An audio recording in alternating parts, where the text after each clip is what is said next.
What's up, guys? I see a lot of people talking about powdery mildew. So I had the problem last year, and the first thing to do is figure out where you got the spores from. Now, my spores came in on a stupid clone that I brought in because I didn't put it in quarantine first and check it before I put it into the room. So once I figured out where the spores came from, I got rid of that.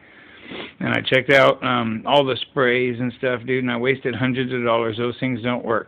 So I made myself a sulfur burner. And this thing is basically a 6-inch can light, with an 8-inch storm collar on it. This is just an 8-inch storm collar that houses the green bulb inside.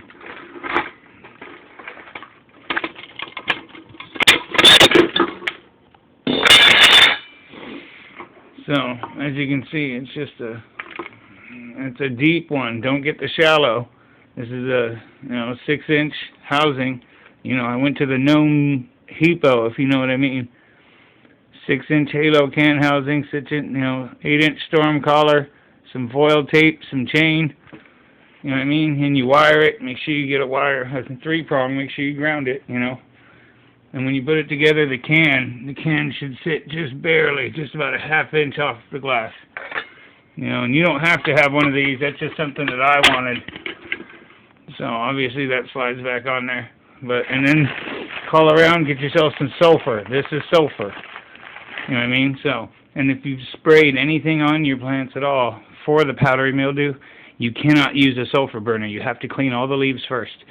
And second, you cannot have any circulation fans going in the room at all when you burn sulfur. Nothing. Absolutely no fans going. It'll burn the hell out of the leaves and crisp them up. So if you're having a powdery mildew problem, you put something like this together for about $40. You get some sulfur for about $25. You do like a 4-hour burn, and I wouldn't do it within 2 or 3 weeks of flower.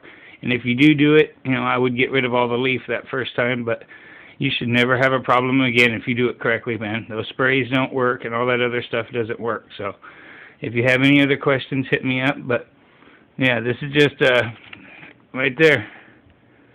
6-inch halo airtight housing, $8.49, and then an 8-inch storm collar, and then foil tape, and chain and a cord.